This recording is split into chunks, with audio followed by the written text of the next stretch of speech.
चलिए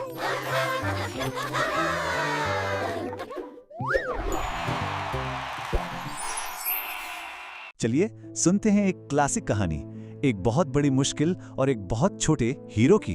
तो क्या होता है जब कोई छोटा किसी बहुत बड़े और ताकतवर से मदद मांगे? बस यही है इस कहानी का सार।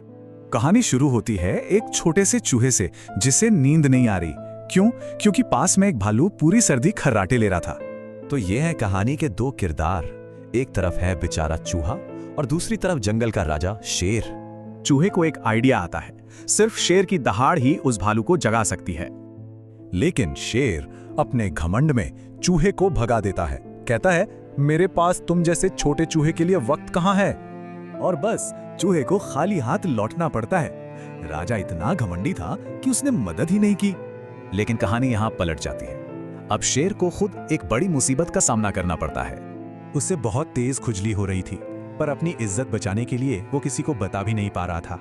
तभी चूहा वहां पहुंचता है और देखता है कि शेर को तो पिस्सुओं ने परेशान कर रखा है। शेर ने भले ही उसे भगा दिया था, पर चूहे ने फिर भी मदद करने का फैसला किया।